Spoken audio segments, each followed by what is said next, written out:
And we're live. We're back here with Our Reviews Will Kill You. And as always, I am joined by my partners here.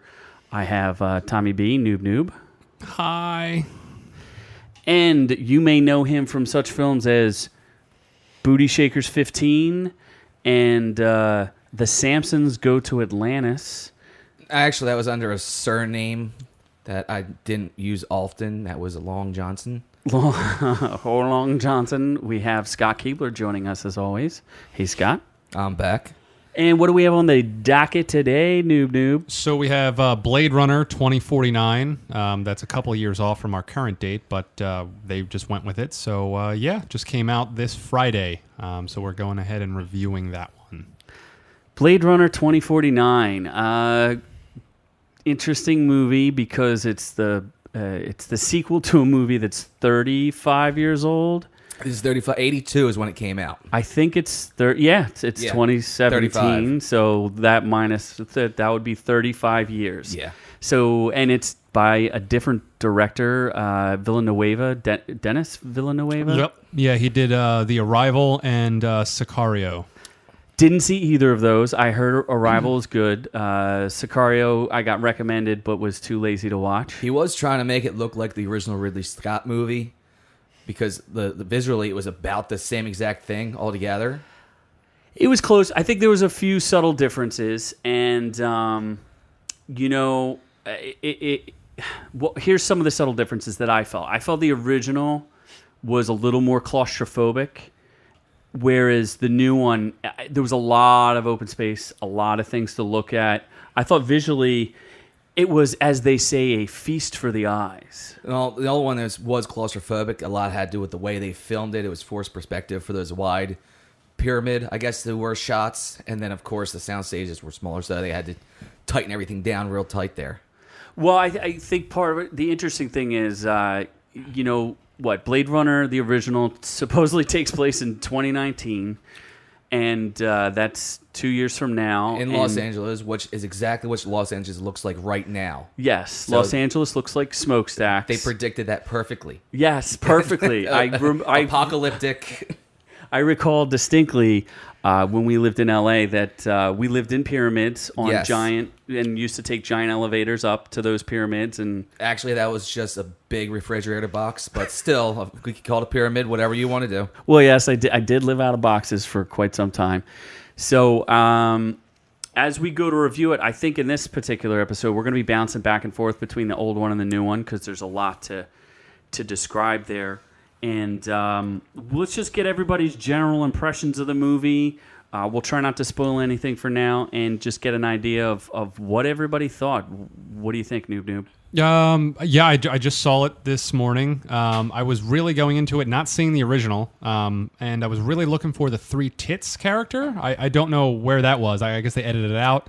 I wasn't sure. If I recall correctly, I only saw two titted characters. There were a couple two titted characters, so that wasn't bad. But yes. Yeah, so but the extra tit was really what drew me into this movie. I didn't know. I knew there were. Yeah, that was Mars, and that was Arnold Schwarzenegger, and that. Yeah, was didn't they? Total Recall. Did they recast? Oh, that's Total. That's Total Recall. Total Recall, which they already redid Yes. not too long ago, and completely ruined that movie. That was just a train wreck.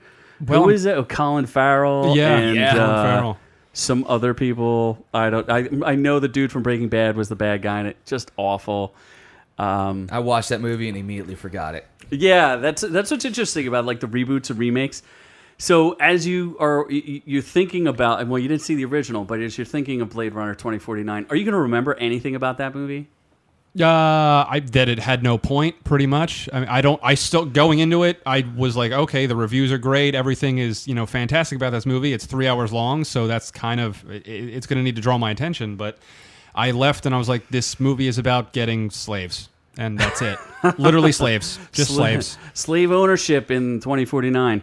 I think Scott and I went to go see it, and our movie experience was a little bit different. I had one person to my left that I was afraid that was going to crap his pants, and then I had as he fell asleep, a couple to my right who I was afraid of crapping their pants. So you can only guess which which one was going As to soon as crap the their movie pants started, first. there was an old lady in the back.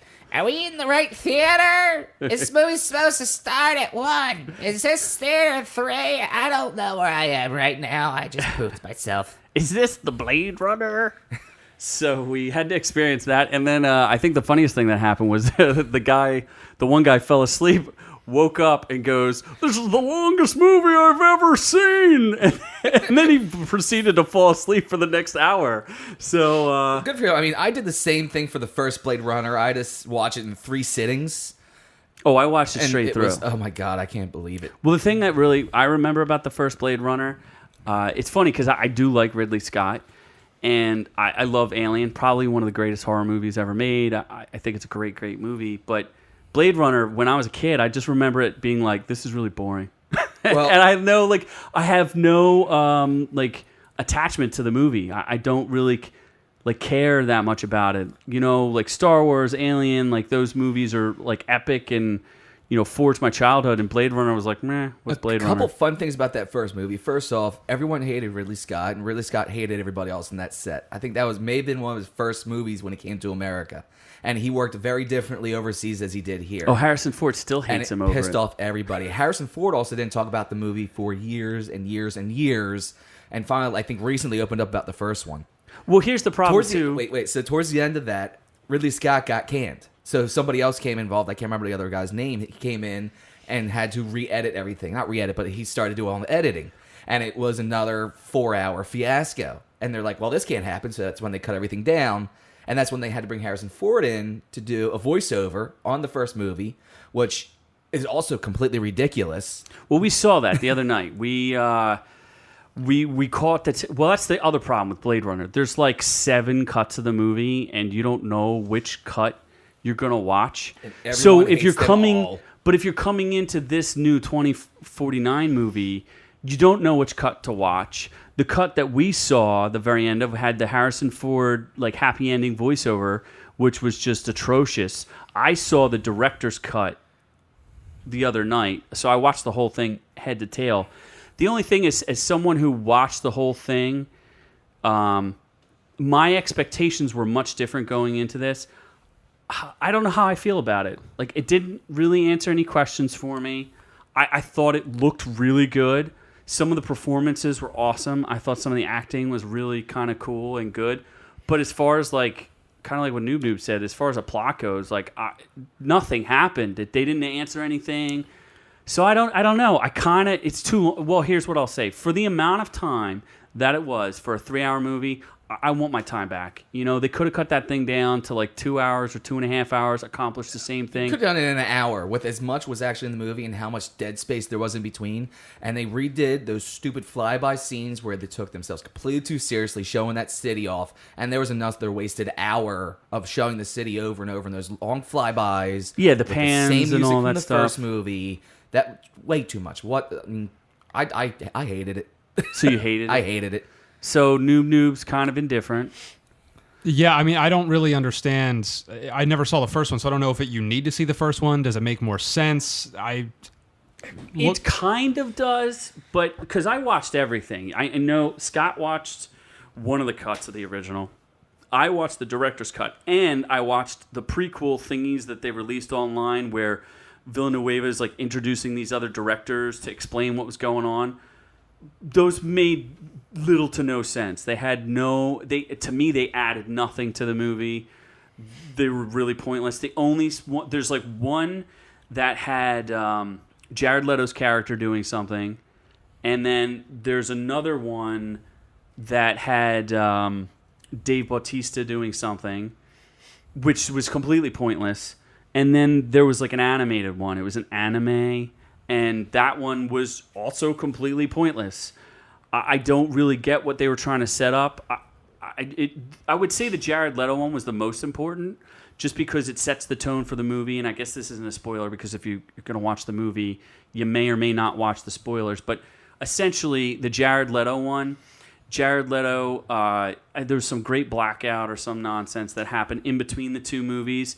And Jared Leto's just explaining, like, I made new replicants and they obey me 100%. So it didn't add a whole ton to it. It was literally like It was one scene, and they were only in one room the entire time, and they actually probably had Jared Leto was in more scenes in that movie than he was in this one. I mean, that was also kind of ridiculous. But let's not go there yet. We're still just trying to get everybody's, because I know Scott's got opinions on those things. So I think overall, kind of mixed reviews. IGN, Rotten Tomatoes, what did those guys say? Did they have... Yeah, well, not mixed reviews from them. From us, on the other hand, but IGN gave it a 9.7. Called it amazing. Blade Runner 2049 is a sequel that never should have happened, but it defied all odds to become one of the best ever, and an instant classic. So I don't know what. I think they saw a different movie. Maybe we saw the wrong cut in the theater. Is that possible? Maybe you just need to be on drugs in order to see this movie and enjoy it for what it is. Yo. I think if I was on some major hallucinogens, I would have loved that movie. Okay. Well, I will say, like, yeah, I want my time back. I did find, like, I have new appreciation for some of the actors, and I think we'll get into the performances at some point. I think at this, we've kind of come to some sort of consensus that we're a little confused by the reviews, and we're not 100% sure how, like, why it's getting such high reviews. Let's talk a little bit about the old one, because I had some interesting, at least in my mind, interesting thoughts about the old one. As, I guess, a child of the 80s, I think it's interesting. Well, I wasn't really a child. I was very young in the 80s. Let's not. You're old. We get it. Okay, Move I'm on. old. The original, the interesting thing that I found as soon as I watched the old Blade Runner in the opening scenes, and this thing that kind of concurrently fell through, was it was very xenophobic about Asians. And at the time in the 80s, it's interesting. There was a whole bunch of movies. Remember, there was a movie with Michael Keaton where he's like worried that the Japanese are going to come and take all his jobs. Batman. Yes, Batman. and there was some ridiculous movie that he made in the 80s. And it was funny. Back in the 80s, people thought like Japan was going to buy all of the United States and we were going to own anything. So their depiction of 2019 was that everything was going to be in Chinese or Japanese. I'm pretty sure it's Japanese.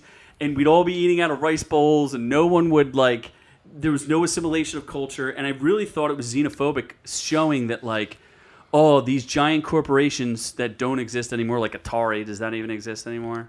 Yeah, Atari still exists, I think. I don't know. think it exists. I'm It was fairly very- certain I have no I don't know, clue it if was I'm right or prominent not. in the movie. They It was must have prominent been in the involved movie. in Atari some- was in the movie, this new one, I Yeah, think. but that was a throwback. And did you think to yourself, like, gee, Atari doesn't do anything right now? No, they had a I don't game think system they back in the 80s, I think. Yes, they Yeah. they invented a Pong. little before your time, right? Yeah, no, definitely. My mom didn't have sex yet then. Well, she did, just not with my dad. Whatever. Anyway. So they did. So I felt there was definitely a little bit of xenophobia, and I also agree with Scott's point where if you watch the first movie, and I don't know that I agree that anybody should watch it, is there was like this whole panning thing that they like to do. They were so in love with the special effects that they created. It reminded me of Star Trek the movie, which is unwatchable. You cannot watch Star Trek the movie. The motion picture. Star Trek the motion picture is an unwatchable movie. There's literally 15 minutes of pan and scan on that of like miniatures where they're just like, look how amazing this looks. It's fantastic. It's so bad. And when you have to bring the main character back in to narrate the entire movie to explain what the hell's going on because you can't get the whole storyline into an 8-hour movie, you fucked up big time. Well, that's the point is I think that Ridley Scott and Harrison Ford literally patched things up within like the past 2 years, because when Harrison Ford did the movie, he hated Ridley Scott. They despised each other. Everybody hated Ridley Scott. It wasn't just Harrison Ford. Everybody on that set hated Ridley Scott the I entire heard time. too they like made shirts up and things where they like were like, oh, I read a story about like they made shirts about how they hate each other. They did it like to try and break the ice, and it helped for a little bit, but they still kicked Ridley Scott out towards the end and brought somebody else in to edit it, which is why they had to have the main character come back and do this narration, which was completely monotone. Well, when we watched the end, like you said, it was laughable because the end, they give the original Blade Runner this happy ending, and Harrison Ford narrates the end of it, and he obviously does not want to be there, doesn't want to be doing this. No. I know the studio forced him to do it, so he was really pissed about it. It was so bad. The story was completely lost so much that he had to come back and narrate it 3 or 4 or 5 times during the movie itself. When you need that much narration, you fucked up. Yeah, well, the whole movie was supposedly a disaster when they made it. Obviously, it bombed when it came out. And the interesting thing too is we had mentioned this. It's considered like the importance of Blade Runner is it's the cult classic. Like there wasn't anything such as it didn't exist before. There was no cult classics before Blade Runner came out. It literally bombed so hard it almost ruined Ridley Scott's career. Harrison Ford still luckily had Star Wars and Indiana Jones to back up on. Yeah, he just came off of Indiana Jones. But he was trying to do something different where he wasn't trying to be the same character. I could see the appeal of being like, oh, we're going to do like a detective novel, but it's in the future and it's about replicants and this whole thing. And then getting stuck doing this thing with Ridley Scott, who's, this maniacal director who's, beating you up the whole time. I could see where people didn't get why, they're friends. Although obviously he came back to do this new one. Yeah, the original Blade Runner actually got destroyed at the box office by E.T., which was already out 2 weeks. So it's not like it had any appeal whatsoever when it first came out, but it became an instant cult classic and probably one of the first cult movies. It's because the drugs are good, man. Man, we can't go to the movies, but we can watch it on TV. These drugs are awesome. Well, I think visually it's weird because I don't feel like these two are even really sequels in some sense because the first movie, the first Blade Runner, is clearly a detective novel, and there was in this new one, I didn't find that. I didn't feel that way. I didn't feel like it was a noir. There was so few characters that he really interacted with even less characters than there were in the first movie, and I thought that was just kind of bizarre. I don't know. The movie didn't strike me the same way as the original did. The original had this visual panache to it that he was trying to make a point with certain things. Like when you would see a replicant in the original movie, they would have this glossy thing to their eyes where you would catch it, and that's one of the big debates. So, I mean, I guess at this point we can start talking spoilers. Fun fact, that glossy effect was from a mirror in another lens. That was the first time they did that. Practical effects. That was was one of the first practical effects, and it was the first time they used that. That was breaking right then and there. That was the greatest thing ever done right there, and all that was just a mirror and a light shown into the actor's eyes at the right angle. Yeah, it's actually really cool. So I guess it's spoiler alert time. We're going to spoil everything. Spoiler alert! We need a klaxon and stuff. We need sirens and shit. Yeah, but for this movie, there's nothing to spoil because nothing happened. So I don't really. Yeah, literally, it's funny when Scott and I got out of the movie. We're like, oh, we could talk about spoilers from the beginning because literally nothing happens. Nothing gets spoiled. They don't even answer the primary question that's on everybody's mind when you go into this movie.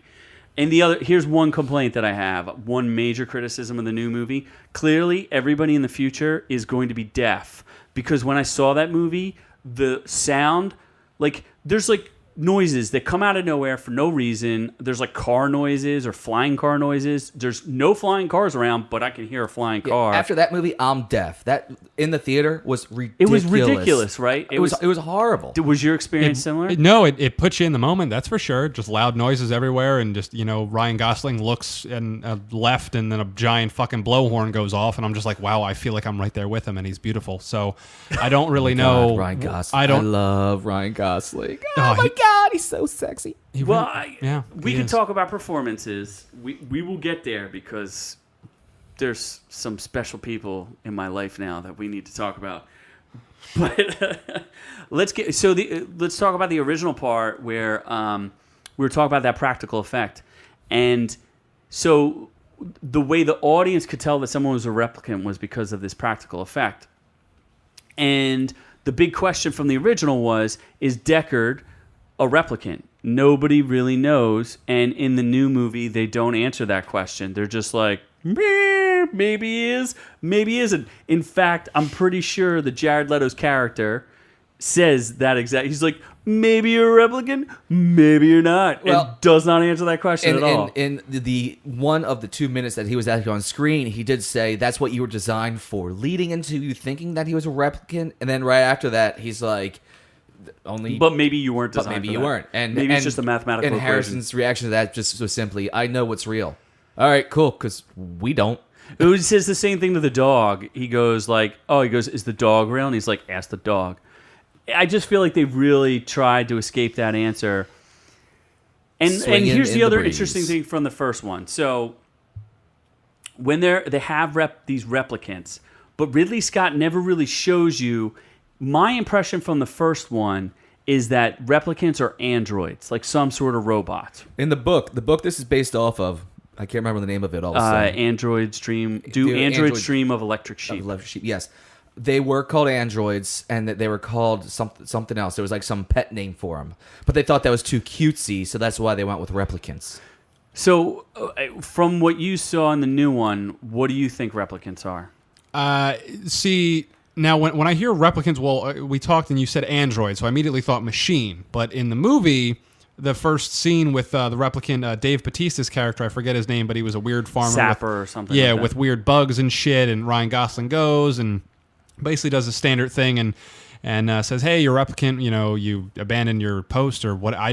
Again, there's just no point to this movie. I don't get it. But so then they fight, and he shoots him in the chest twice and kills him. So if you're an android, and if you're a machine, getting shot in the chest isn't going to do shit. So I'm thinking it's humanoid android, well, or that's I don't. The weird thing. So in the first movie, like there's a significance to the gun that they use. So Deckard uses the same gun as Joe, whatever his name is in the new movie. He uses the same gun, and in my opinion, I guess the gun is a heavier duty gun. Like it's supposed to put pretty big holes in people. It has magic bullets. It has magic bullets. And at one point in the original movie, one of the replicants gets like their head blown off, but Ridley Scott doesn't show what happens to that person. Like you see them all bleed. Yeah, they bleed, but then in the new movie, they show Rachel, and Rachel's got like bones and shit, and they can't tell the difference whether or not she's a human or she's a replicant. So are they clones?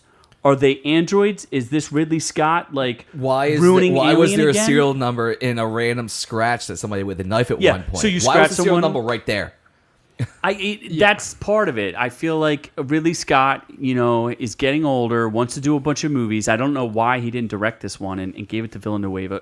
He's a good director, don't get me wrong, but I find him, he's like trying to ask questions about life. Alien went from, an existential question about, fear and xenophobia and those type of things to questions about, who made us and Prometheus and all that. Like, I felt like he missed the mark there. And now, going back to Blade Runner again, it's more like, well, what's real and what's not? And these replicants seem more like they're just clones or something. I don't even know what they are. Do you remember? I just saw the movie myself. I don't remember. Do you remember all the replicants? Did they have that glazy eye effect on them? Or No, was it I was just looking Jared for Leto, it. and I was that's looking it? for it. And they said that like replicants were easier to find. First of all, in the new one, there's no humans. I think there's like 2 humans in the entire movie, and I'm not even sure if they're humans. Robin Wright. Sorry, there was a cherry in my throat. Anyway, Robin Wright's character. I thought you drink milk. That's what you're calling it now. Oh my god, I love cherry. cherry milk. When they bleed in it. Anyway, yeah, Robin Wright's character, Lieutenant Joe something. Let me bring that up Joshy. real quick. Yeah. She had a name. No one in the movie had a name either. No, except for Love and not Joy. that it married. Not that it mattered. Actually, yeah. When he goes to the company that made the things, and he goes, "Oh, you have a name. You must be special." Oh, that's right. Z leaned over to me. He's like, "Does he have a name?" Yeah, and I'm like, "I don't know." Does Ryan Gosling even have a name in this? Like, I didn't know whether or not he had a name. I was like, Not until the sexy android named him. Then that's Sexy when he had a android. name. Before then, What's it was sexy actually android? just K. Which, okay, so that was a serial number started with a K, so they called him Yeah. K. That's what the lieutenant was calling him. yeah. All of a sudden, it seems like Ridley Scott has this weird fascination with, because David is in the Alien Covenant and in Prometheus. He's got this weird fascination with, what makes a person, and I feel like that kind of lost some of the plot of this new movie. And the interesting thing is, when you go back to the old one, here's one of the big fights, why Ridley Scott and Harrison Ford fought. Ridley Scott wanted to make it very ambiguous whether or not Deckard was a replicant or not. And there's like one or two shots in the movie where you can kind of see like his eyes look a little weird, but you're not really sure. But it's very clear on some of the other replicants. So Ridley Scott wanted him to be a replicant in Ridley Scott's mind. Harrison Ford was like, no, I'm a human. The character's human. I don't. He said it in interviews that he was a human, and he didn't think he played the character like he was human, and he gets his ass whipped by like any replicant in the movie whips his ass. So what is he? Some old ass prototype that sucks? Like it doesn't make any sense for him to not be a human. And that was the original one. He couldn't make the leap across from building to building, and the replicant could. Jumped right over him. Yeah, well, the girl replicant whoops his ass too. If in fact Daryl Hannah is a girl, I mean, it kind of seems like that was the most questionable part of the first movie. Was Daryl Hannah a female? Because she was definitely tucking something in there. I don't know why she had to put the Joker makeup on during it too. That came out of absolutely nowhere. When all of a sudden she's wearing the makeup from The Crow. Yeah, that didn't make any sense.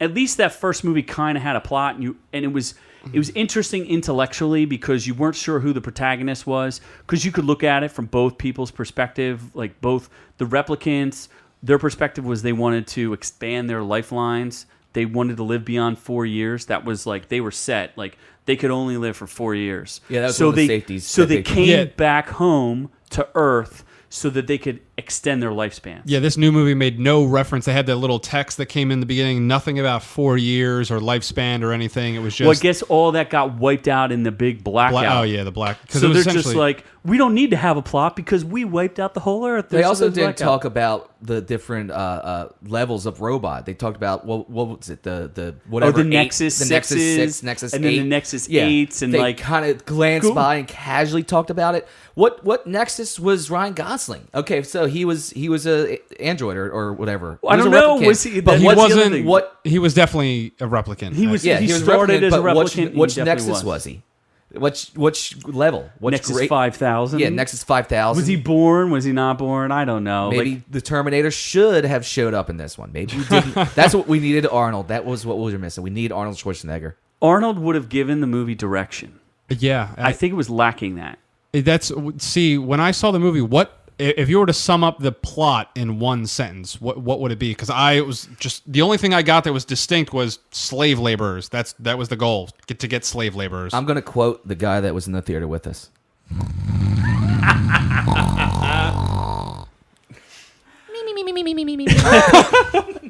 It's kind of funny because if in the new movie there's no real antagonist. Jared Leto's character isn't really a bad guy or a good guy. He just wants to make more slave labor, and I guess it'd be more convenient if they could give birth, but he could still make them. Like, he just keeps crapping out new ones, and if he wants to kill them... That's the other thing. He says in the movie, I can make them, but there's only so much I can make. Well, why is there... They don't explain why he can't just mass-produce them. I guess part of it is... I'm just guessing here, is like the laws of exponential growth. So if you take two replicants that can make another replicant, like you'll have exponential growth where he's bound by the laws of manufacturing. So manufacturing can't make exponential growth the same way. Blade Runner 3, Idiocracy. Everybody. Well, that's the other thing. Is there any humans in this movie? No, there's not. Just the lieutenant and... Well, what do you call it? Human, Jared Leto, for 5 minutes. See, you don't even know that either because he can like interface. Oh with yeah, he does that. No. Leto was a replicant. There's no way that he was human. I have no idea. They don't really. They don't explain it at all. They don't care. Was he blind? After he took the clip off his neck, he was looking around the room like he couldn't see anything. Well, and it's funny because Jared Leto, always the method actor. Went in. He went too deep in this one too. Went too far down the rabbit hole. Made millions of dollars for 10 minutes of screen time. Dude, why does the world hate Jared Leto right now? The Joker and this character right here. He puts in how many hours of acting did he do for 30 seconds of screen time? He works his ass off. He definitely does. It's funny too because I like Jared Leto. I'm a big fan of. Well, it's weird. I like 30 Seconds to Mars. I think they're a really good band, and they've been around since like '99. Oh, I thought that was a movie. No, they're a really good band. But I like all their early work, and it's funny too because Jared Leto is a filmmaker. He has some sort of ridiculous like Bartholomew. He makes their own videos, and he understands filmmaking. He's obviously an accomplished actor. I think he won an Oscar for. Did he win like Best Supporting Actor for some the AIDS transsexual movie cowboy thing? with Yeah. The guy? Oh my gosh, we suck. Oh, Matthew McConaughey. Yeah, Matthew McConaughey. Yeah. Oh, Miss Doubtfire. No, that's Robin Williams. He hung himself, I think. Oh, He's Wait, dead. didn't he die? How did No. he No, die? he hung No, himself in he the bathroom hung- after he he masturbated hung probably himself. one last time. Did he? No, All he right. didn't. I thought he. No, he definitely hung himself. Stop. No, stop. Stop. Don't- No, we'll- he didn't we'll- stop we'll- hanging himself we'll or he'd keep- still be alive. Moving on, dude. No. How did Robert Williams die? Someone has to look it up. suicide. He hung himself. Yeah, he really? He hung Yeah. himself. So he joined the lead wasn't- singer of In Excess, and he joined the guy from Kung Fu, David Carradine. But for him, it Yeah. was depression. It wasn't think- autoerotic oh. asphyxiation. Well, come on, man. There's a fine line between depression and autoerotic asphyxiation. Oh, Jesus Christ, we're going to hell. Anyway, the Jared Leto movie that he won the Best Supporting Actor was Dallas Buyers Club, where the AIDS Cowboys movie, I think. Let me read the description real quick. It is, in 1985, Dallas electrician and hustler Ron Woodruff works around the system to help AIDS patients get medication they need after he is diagnosed with AIDS because he had gay sex too much. The last part I added in, but... Yeah, so he had gay sex and he got AIDS and he won an Oscar. So AIDS get you Oscars, boys. That's the Well, I'll work Yeah. on my Oscar Phil- speeches. Philadelphia? And, yeah, Philadelphia I won. think Hank's got it. Hank's got some sort of awards for that. Did I'm Denzel sure. get the shaft? I'm sure he did. Did Denzel get the shaft for that? Okay, Yeah. let's not just get into a whole discussion about AIDS and does AIDS win you Oscars. I do know that Harvey Weinstein wins you Oscars. So if you want to go on your knees and Unless and you're female. sorry, I You're just not had to one throw a of- Harvey Weinstein joke in there because that guy's just a bastard. Can you rub my shoulders for me? You're a sexy lady. Oh, yeah. Oh my God, we're so sidetracked here. We went all the way to Where are we? Where did we go? Dude, We were talking about- I feel like that old lady in the theater at the beginning. Are we in the right theater? Is this the Blade Runner? Yeah, we went all the way from Jared. Well, it's always about Jared Leto just putting in so much work. So the method acting that he was doing. So the story is, he's a blind character in this movie, and for no reason. For no reason, he just felt it was necessary to get into character. So he put in these lenses that would intentionally blind him, and he would have someone walk him around set to make sure that he could get to where he had to go. So every time he appeared on screen, which was only in one room essentially, and that room was badass. Like, I want to live in that room with all the water and the occasional trout that jumps. So And that guy, he's a jumper. What? Why? He always jumps. Never thinks about what happens if he makes it to land. he'll just What? flop and Why? get back in the water. Let's drop that and shorten the movie up even more. Yeah, that they could have cut that. I think they needed to go through some better editing. But he would walk in all dressed up in his little outfit there, his kimono, and he would be in hardcore. Like, he's like, I'm in this character. Don't talk to me as anything else. And they were like, I read some sort of description where they're like, there's a hush on the set when he would come on because he'd be so intense. Just like, it's funny when he kissed that the replicant that he killed. That girl was not expecting that. She was like, I'm butt ass naked. What's and made Jared no Leto sense. is stroking me. Also made no sense. Why? Oh, because she's gonna be crapped out wearing clothes. When you were born, you were naked. No one wanted to see it, but it happened. No, I'm not complaining about her being naked. That was awesome. I love anytime you can have tits on screen. I'll absolutely love it. I'm probably gonna get caught in a theater one day. I'm not worried about that. But why did he kill and her? Pee-wee? Why did he kill her? Because she couldn't give birth. Yeah. Just to prove a point she to was the... supposed to He be the just knew new it. replicant that could give birth, and she couldn't. He couldn't figure it out. Yeah. He's just always rapey for all of his new movies, essentially. He was a rapey clown in Suicide Squad. He's a rapey blind dude for 5 minutes in this. He was a rapey cowboy. Actually, no, You that didn't was... see that movie. So you That don't was know Heath how Ledger in Brokeback Mountain. Never mind. So yeah, but although for the method acting, the good news for him was he probably only needed to do it for maybe a week on set at most because he was in the movie for literally 10 minutes. So I can't imagine millions how much. of dollars to be. Yeah, I'm sure he probably did film a lot more stuff, and they just cut him out. That's Cut like him the out joke. of what? That's The movie was the 3 joke. hours long. Are you kidding me? What did they cut him out of? He wasn't even the villain. Like, He could have been flying by when they did the flyby scenes. He'd be like, wee! And just, I don't even like want to get into a debate over like the whole like replicant revolution versus like Jared Leto trying to make more. I just think that was like incredibly stupid. What I do want to talk about is the distracting saxophones in the first one. And I know we already talked about how loud and how the movie will just make you go deaf. At least I think we did. what? I think we mentioned it, yeah, but we're deaf, so we don't remember. We don't remember whether or not we went deaf. Yes, But it was kind of funny. I'm deaf, so my memory sucks. So like the throwback, and that's just funny because it's a noir. The original's a noir movie, and this new one, would you guys classify it as just straight up sci-fi? Yeah, it was very sci-fi. Pretty much, yeah. So it's a straight up sci-fi movie, and the original to me, and Scott's agreed with me, it's clearly a detective novel that they just wanted to adapt. There's like all these funny distracting saxophones, like I just thought it was really funny how the soundtrack kind of dictated what the movie was. And it's funny too because Villanueva fired the original guy who was going to do the soundtrack for somebody else, and I'm like, that guy's not too impressive. I don't remember anything other than loud noises and the occasional throwback to the original Blade Runner movie noise, which also happened to be an alien. So, Which was super loud. Super, super loud.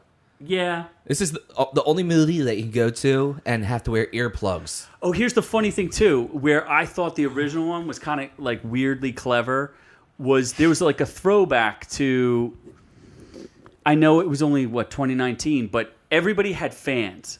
It was weird, like old school fans. There were fans everywhere in the movie. I don't know if there's a theme about fans, but they were everywhere. Even at the end fight scene on top of the building, there were fans on top of there.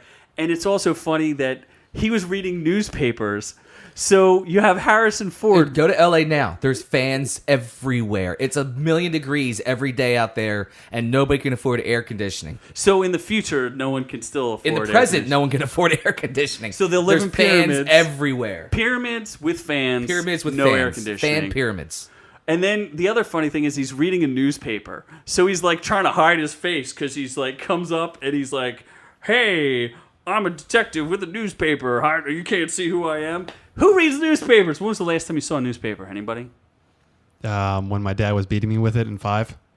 When you were 5 years old? Yeah. He would wrap it up. One got thrown into my driveway this morning, actually. A newspaper. A newspaper, yes. I I think it's all ads now. It's not even like there's no news in it. It's just a roll of paper with just coupons, and that's it. Are you sure it was paper, not something else? No. That delivery was wasn't- last night. Oh.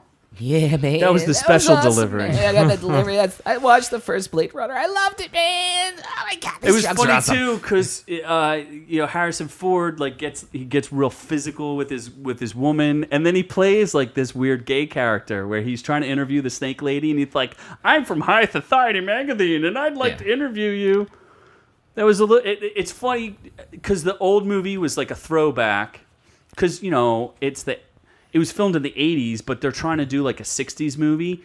I didn't feel like the new movie had that kind of direction. It was like, we're just going to do a weird sci-fi movie. In fact, there's like a funny Family Guy joke about it where this is like a depressing 70s movie, sci-fi movie where everybody's a robot. And like the guy ends up like shooting himself in the head and his girlfriend takes her face off and she's a robot. Like, it's like everybody was robots. There's no point to it. There's no point to Ryan Gosling living. Like, he doesn't want to live. Like, what's the point? What did he even sacrifice himself for? Which we spoiled, but we already said spoilers. But Yeah, I think the one mystery in the new movie is essentially just the daughter of Harrison Ford's character, Deckard. I think that was the only... her name is Deckard, and his name is Decker? No, his name is Deckard. What was Yeah, her I don't name? know what her fucking name is. No one had names She in this makes movie. dreams really well, I know that much. But you And didn't she know likes that birthday until the cake. last scene of the movie.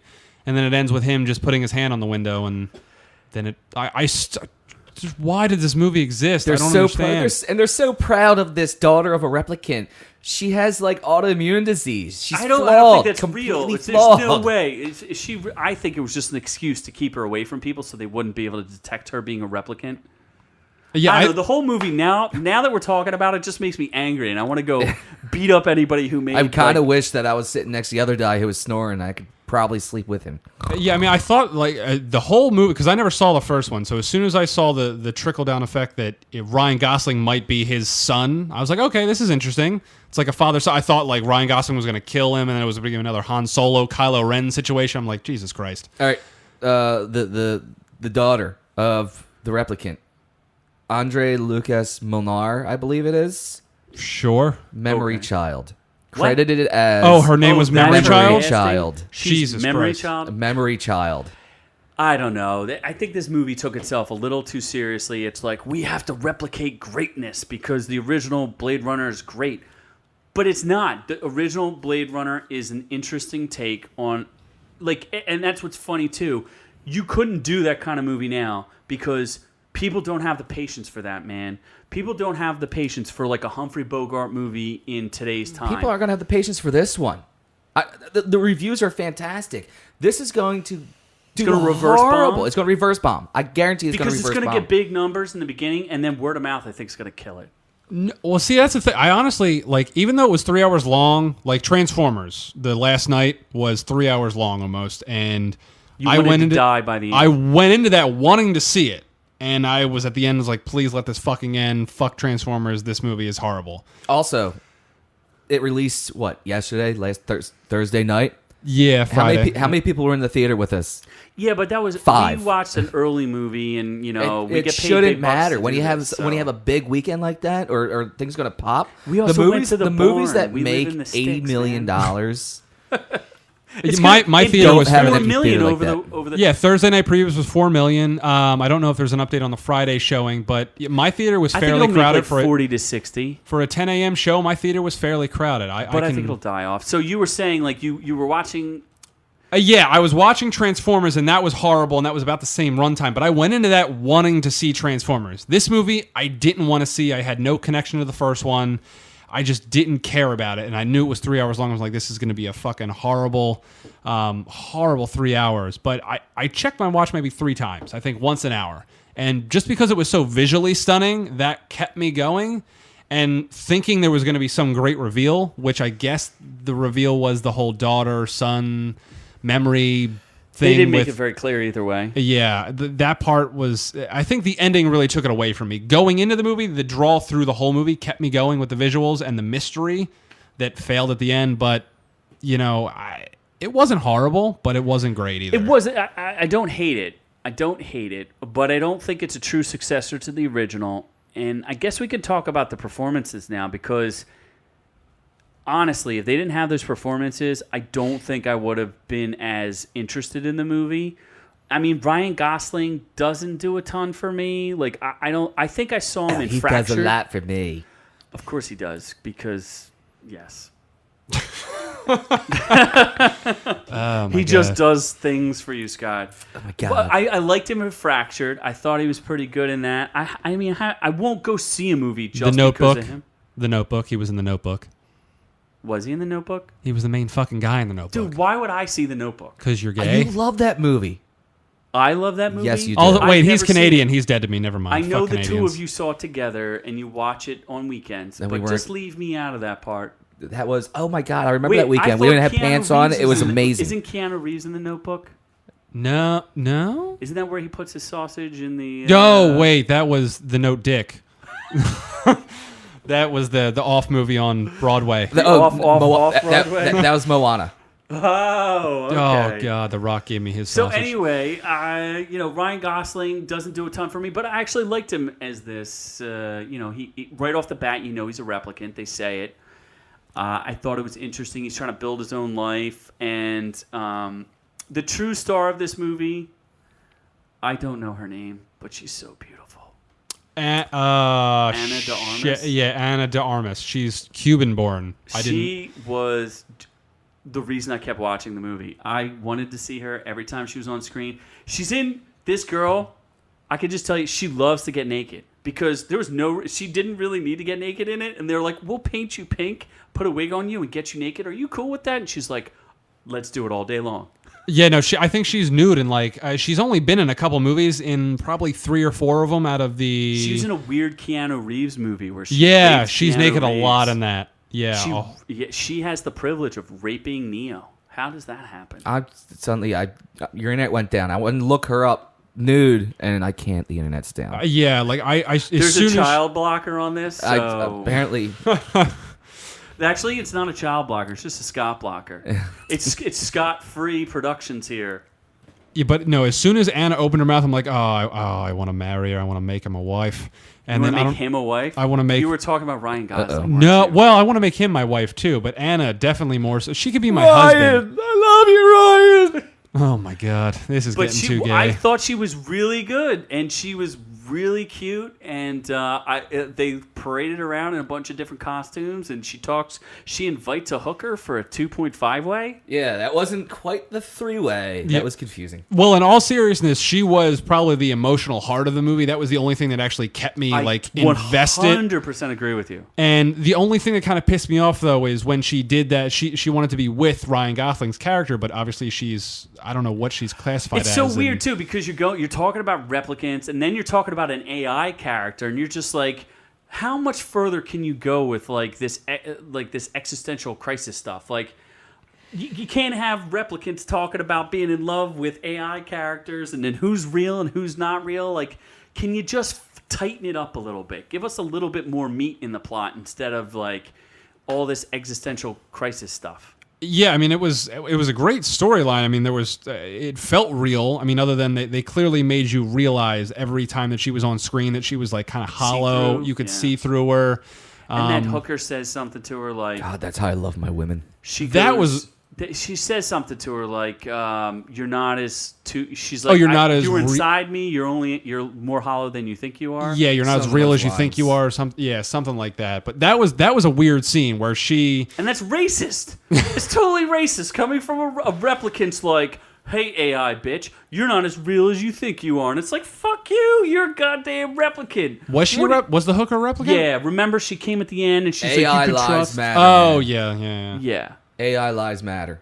Okay. Oh yeah. That's AI okay. lives do matter. Yeah, that's okay. Especially if they're Ana de Armas. Especially She if they're matters her. to She me matters. all the time, every day, please. Yeah, so now that you guys just talked about the whole hooker thing, and that made me think about hookers, but the part where she wanted to have sex with Kay, so she invited the hooker in, she synced with them, so it was kind of like Kay could see. The special effects was pretty cool. Yeah, like she could see. She was awesome as far as like effects go. I thought that was pretty cool. Yeah, so then she invites her over to sync with her so that she can be with Kay.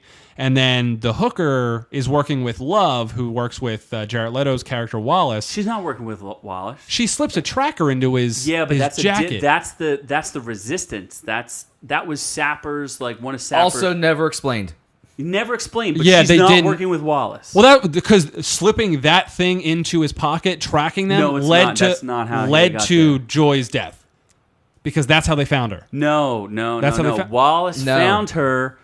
Okay, so Wallace Love found him because she tortured Oh yeah, and and slit then her throat. took Yeah, it from yeah, the thing. And because Love didn't even think. I don't. There's a lot of red herrings in this movie, so breaking down the plot. See, that's the problem. And once you start breaking down the plot, you're like, this is just annoying. I don't even want to talk about it. Yeah, It there's just nothing there. frustrates me. There's nothing there. It's just all red herrings and bullshit. Like the evil chick.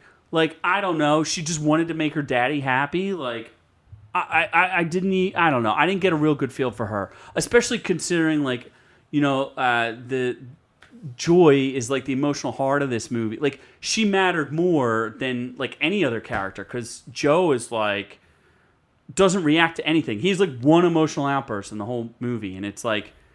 He was more reserved in his emotion because, like, with the part where he had his whatever the thing where he takes Joy with him. I don't know if that's called. It's called something in the movie. I forget what it's called. the enveloper Encapsulator, or emulator, something. emulator. I think Yeah. it's an emulator. And then the Love character walks up and just crushes it. And as soon as she's about to be crushed, she runs to Joe and says, "I love you," and then gets cut off and then gets destroyed. He just like closes his eyes, like, I fucking hate my life right now. Well, that's where I think he's just like, I don't need to live anymore because I don't want to live without her. yeah, Which is cool. They had so many cool moments, too, that could have been explored further. Like, when they take his car down, like, he's flying over, like, the trash heap, and there's, like, clearly people who live in the trash heap or whatever it is, and they use, like, that lightning thing to knock him out of the ground. The guy's got this badass drone thing that kind of, like, does crime scene stuff. There's a lot of really cool elements to the movie, But when you add everything together, I feel like as hollow as Joy did. Like, I really just feel like something was Just dead missing. inside, man. Just dead. I don't feel dead inside. I feel like I wasted some time. They could have done better. And I feel like the original Blade Runner, even though I'm not like the biggest fan in the world of it, deserved like a little bit more substance, because I think what's unique about the original Blade Runner, besides the effects and the fact that they're trying to do something that no one had ever done before, is you don't necessarily know who the protagonist is and who the villain is, because they both can theoretically stand on moral high ground. There's none of that in here. There's no real conflict. No, first the lieutenant's evil because she wants to cover everything up, and then the And she wants to cover everything up because it's a bomb. Because what? Because like there's Yeah. going to be a war between replicants and humans. and then what the hell's going on love, there? And then love is evil because she's working for Jared Leto, but Jared Leto isn't really evil. He just wants to expand he more wants replicants. to make more replicants. And Yeah, then- because he said society became Well, he wants to expand, like, which I think is cool. It's a very interesting concept, which I'm actually a big fan of. It's actually explored really deeply in Frank Herbert's Dune series, where if you think about mankind, the only way that mankind can survive is if we expand beyond our universe, and if we expand beyond like our galaxy, and if we colonize so many planets that we don't even know where all the humans are. Like, that's the only way to keep humanity going. I think it's a really cool concept. And Jared Leto hints to that by saying, like, I can only count... He's like, we've only expanded to 9 planets. He's like, a child can count that high. He's like, we need to spread humanity. And the only way we can do that is by on the backs of a workforce. And it's interesting because he's talking about... You know, we think we're, you know, really high, like we're evolved people, but we've really just changed into different modes. And for humanity to expand, Frank Herbert explores this, is we would have to go back to like a medieval society where you have like lords who protect people in order to expand. It's like a whole philosophical debate. And I thought it was cool. Like they started exploring some really interesting philosophical things, but instead of being focused on them, it was like, let's go all over the place. Let's have we're not expanding humanity. I mean, towards the end of it, you had the uprising. You had the robot uprising at the was end. no uprising. So There's no robots either, I don't think. the android, the talking replicant, about the the replicants, the rebellion. Well, wait a second. We're humans. We don't want the rebellion of the replicants. So are they some of the good guys? Now I'm supposed to sympathize with the replicants? Well, that's the point, is they were trying to duplicate something that had happened in the first one, where, you know, Rutger Hauer's character, at the very end of the original Blade Runner, Rutger Hauer, they all have these 4-year lifespans, and they realize they meet their maker, and their maker says, there's no way to fix that. There's just nothing we can do about it. I can't help you. So they kill their maker, which is obviously a crime, but Deckard, at the very end, is trying to, like, hunt down these last 2 replicants, and ends up getting beat to hell by them, but Rutger Hauer's character saves Deckard and is like, he realizes his own humanity as a replicant by saving someone else. And that's where And we then he use dies. the narration trick again, where the main character has to narrate the fact that maybe in the end, this guy felt more human than he ever did before. And that's their tagline too from the original, is they're supposed to be more human than human. Yes, I know both movies put you to sleep, but there's just not... I think there's a lot of cool philosophical stuff to discuss, but in the end, I think 2049 comes up a little empty. Yeah, I mean, I thought it was, in kind of talking about it a little more, I appreciated a little more with different aspects, but then I also kind of hated a lot more. I was more even-keeled coming out of it. Now it's more of a love and hate dichotomy with how I view the movie. But if we were to have one final take on it, and how it affected us and how it kind of lives up to the hype and the 35-year wait for the sequel, what would you guys think? Well, I think it's funny that in the original Blade Runner, a FaceTime costs about $1.25. Because that actually happens in the movie. They charge him $1.25 to talk to Rachel. Yeah, when she hangs up on him. Yeah, they're like, oh, it's $1.25. Yeah. I don't know. I still agree. I don't hate it. I do have the love-hate relationship with it because I wanted it to be more than what it was. I really love the performances. I definitely don't think it should have been 3 hours. They should have tightened it up. That shit was way too long.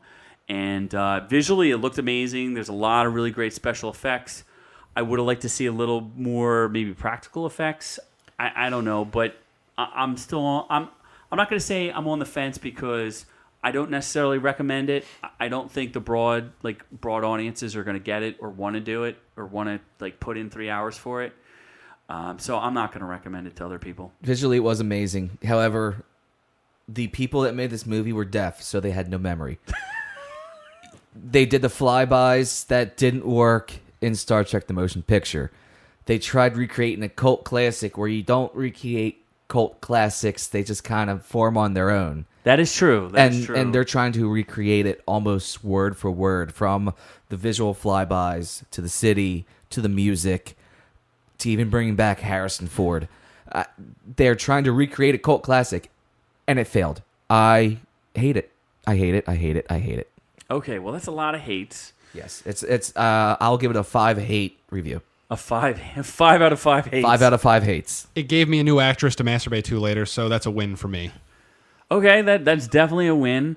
And Hollow, just like you like your women. Oh my god, I love the dolls. Is that a little weird? I don't want to. We don't have to like debate this, but it's a little weird that like this hot chick and like the soul of the movie is Hollow. Like that's a little. Is that a little down-putting? That the most emotional character never existed. Yeah. The most emotional character in the movie was AI and never existed. It's more emotional than humans in the movie. Which, yeah, they need to go back through and do a human count and figure out how many people were actually human. 3. I do want to give a little shout out to the guy who played the guy who got killed. The dude. He's in a ton of really great movies. Underrated actor. He's a character actor. Never gets any credit. I don't know who he is. We'll find out his name at some point. Was he white, black? He was a white dude, and his name was like Crow or something like that. Oh, yeah, the medical guy examiner. in the Dark Knight movie. Yeah, I don't know his name, Wait, but in 2049? he plays the weird. He always plays a weird weirdo. character. He was in Gotham. He played the He's pseudo in Joker. Some of the greatest movies. Bones. He was Bones. His name was Bones. in the movie Yeah, in 2049. I think I thought it was Crow. No, No? I don't know about that. No, let me look it up. I can't find it. I mean, there's only 5 actors in the whole movie. No, there's a lot of people. Scavenger 1, 2, 3, 4, well, those 5, aren't real 6, people. Orphanage Boy. Yeah, they don't do this in a very easy way Gaff? for me. What he was? He played. He was in Dark Knight, a great role in that, where he played one of the Joker's henchmen, and Two-Face gets a hold of him. I don't remember. Doc Badger. What A the guy got who smashed in died. the back of the head. Fuck is this guy's name? By Love. Oh, yeah, that guy. All right, He's a great this character is gonna actor. annoy Just me. pops up. Yeah, Dark. Thomas Lemarquis. Oh, you Thomas File, Lemarquis. file clerk. No, he's not file clerk. has a That's the name. bald-headed dude He has a name. who goes down into the. He's not the bald-headed. The guy dude. with the bones, right? No, he's the guy. He was the medical examiner who worked for the LAPD. You guys. All right, no, we're not ending this until I find this guy's fucking Well, I'm name. looking at it right now. Well, the interesting thing is I saw him on TV, and he's a huge horror film actor, or not even just actor. He's a huge horror film buff, and I think he's a really great actor. I think he deserves to get some more roles. It was really cool to see him in this movie, especially, Aha! Blade Runner His name 2049. is David Dasmalchian. Well, David Dasmalchian, we're big fans. We hope to see you do more. Coco. His name was Coco. His name was Coco. See, Crow, Coco. Coco. Not that much different. Coco. Either way, great Coco. job, guy. We're really big fans here at Our Reviews Will Kill You. Congratulations. Congratulations And now for being, accepting the nomination. for being super awesome. For being from one OrkU. random awesome character in an otherwise horrible movie. David Dasmalchian.